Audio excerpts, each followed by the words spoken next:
venir au Canada de façon légale, que ça soit seul ou en famille. Et nous allons parler de quelques programmes qui vous aideront de venir avec la résidente permanente. Avant de commencer, j'aimerais vous encourager de jouer à la DV Loterie et c'est très important si vous aimeriez bien quitter l'Afrique pour les États-Unis. Voici l'opportunité de jouer, même si ça n'a pas été comme je disais dans l'autre vidéo. Persévérer, ça ira. Au cas contraire, regardez des procédures canadiennes si les coûts ou les frais et les conditions s'adaptent à vous. Et nous allons parler d'abord du permis de travail ouvert. J'ai déjà parlé de ça sur cette chaîne, mais cette fois-ci, il y a eu des modifications qui sont très bonnes, que j'apprécie bien. Ces modifications, vous pouvez venir en famille au Canada. J'explique. Un partenaire, donc je prends l'homme qui vient étudier au Canada, qui vient poursuivre ses études au Canada, a la possibilité de faire venir sa femme et ses enfants. Quand la femme arrive sur le territoire canadien, travaillera full-time et le monsieur ira à l'école. Donc le but, c'est que la femme puisse travailler pour soutenir son mari, que ce soit du côté de la cuisine, quelques besoins peut-être pour payer le loyer, et des enfants iront dans des écoles canadiennes. N'est-ce pas une très bonne nouvelle? Cette fois-ci, avec le Québec, il y a des écoles qui coûtent moins cher par rapport en avant. Je prends un exemple. Avant, avec 10 millions, tu étais seul de venir au Canada. Mais cette fois-ci, dans les 10 millions, ça dépend de la formation. Si ta formation peut coûter 10 millions ou 12 millions, ça dépend juste des options. C'est juste un exemple, 10 millions. Dans les 10 millions, tu peux faire venir ta famille et vous pouvez voyager au même moment. Or, avant, ce n'était pas le cas. Avant, qu'est-ce qui se passait avant? Le monsieur doit d'abord arriver, ou la femme, la récurrente principale. Si c'est la femme, elle doit d'abord arriver sur le territoire canadien et par la suite, son mari ou si c'est l'homme, sa femme viendra lui rejoindre après. Mais cette fois-ci, en faisant la procédure, vous pouvez voyager au même moment. Dès que le monsieur obtient son visa, d'études, la femme aussi aura son visa et des enfants. Donc, vous pouvez venir au même moment. Donc, c'est ça un peu la différence par rapport à l'ancien programme. Je connais un grand frère ici qui a fait ce programme, ça a marché et sa femme est ici et des enfants. Des enfants vont dans des écoles canadiennes. Et si vous avez peut-être besoin d'aide dans ce sens, je peux vous mettre en contact et lui, il peut vous aider. Comme il sait comment remplir, comment ça se passe, il pourra vous aider moyennant quelque chose, c'est pas gratuit. Et nous allons parler d'un autre programme qui est la Journée Québec. Et je vous laisserai les liens afin que vous puissiez vous inscrire. L'inscription, elle est gratuite, mais avoir accès au programme, il faudrait que vous soyez invité. Une fois que vous vous inscrivez et que il juge bon que vous puissiez participer, vous allez recevoir un email qui vous invitera au portail.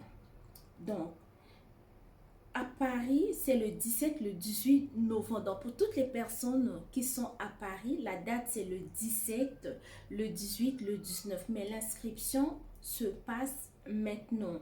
Rabat, c'est au Maroc. Le 22 au 23 novembre. Et déjà, vous pouvez en ligne, c'est le 28, le 29, le 30 novembre. Ça, les heures aussi, je laisserai le lien afin que vous puissiez vous informer. Si tu aimerais bien voyager au Canada, faire la procédure seule, il faudrait que tu consacres du temps à la lecture.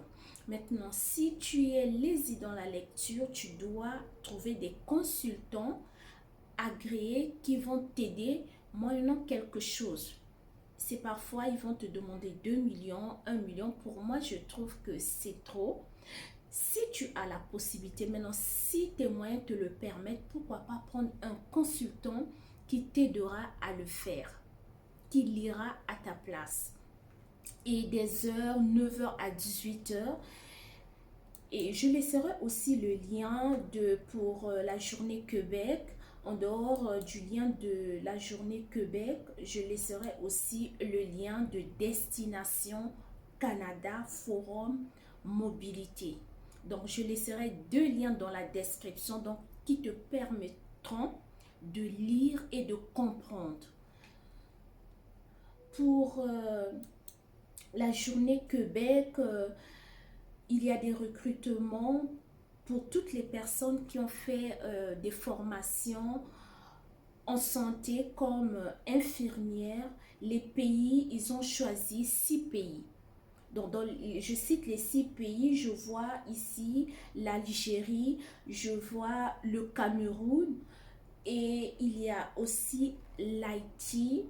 En dehors de l'Haïti, je vois Madagascar.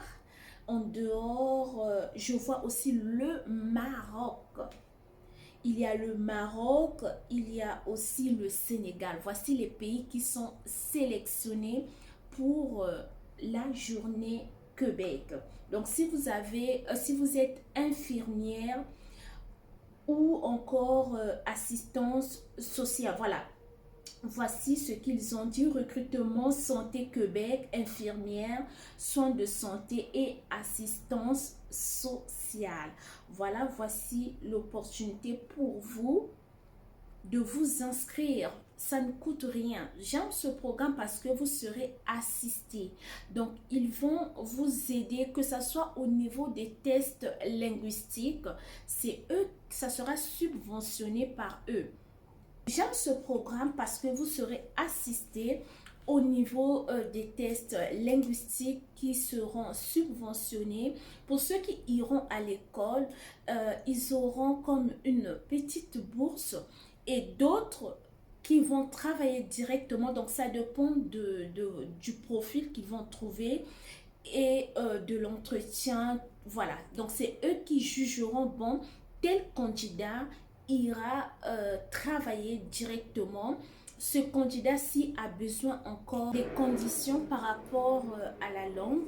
Et il y a la langue française, ils ont mis le parler avancé, compréhension orale avancée, compréhension écrite avancée et la lecture, le lu aussi avancé. Ils ont mis aussi des CNP, donc classification nationale des professions. Pour ceux qui suivent déjà des vidéos sur l'immigration canadienne, ils savent CNP c'est quoi. Et donc, vous allez lire, je mettrai tout dans la description. Ce n'est pas long. Vous allez lire des CNP, des conditions exigées. Voilà, les compétences et formations. Compétences exigées. Gestion des propriétés, leadership infirmier, rigueur, capacité d'analyse. Voilà, ça, c'est ce qu'ils ont mis comme des compétences exigées et puis avoir une formation, avoir au moins une expérience professionnelle d'1 année. Donc, sans expérience professionnelle, ça sera compliqué. Voilà, il y a tout ici. C'est à vous de lire à la maison calmement, tranquillement. C'est pas un long texte. Donc, vous allez comprendre. Je vous encourage de vous inscrire. N'oubliez pas surtout de vous inscrire, de saisir cette belle opportunité qui s'offre à vous, que ce soit la journée Québec, que ce soit le programme de permis de travail ouvert de venir au Canada en famille. Voici une belle opportunité qui s'offre à vous de voyager au Canada avec sa famille.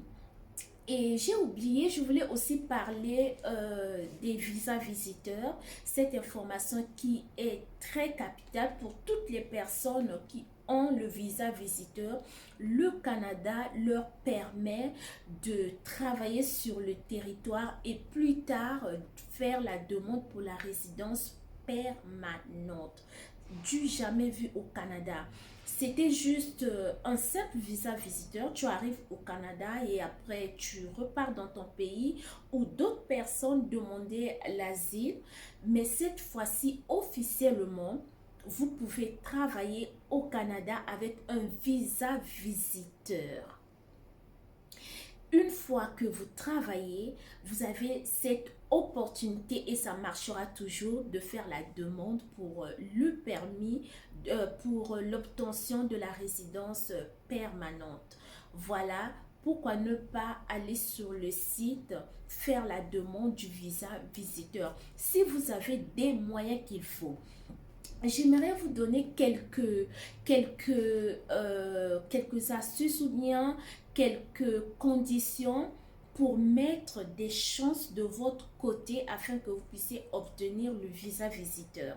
Si vous travaillez, mettez de l'argent dans votre compte, faites des transactions de temps en temps pour qu'on voit que c'est un compte qui est opérationnel et sortir de votre pays pour avoir des visas d'autres pays.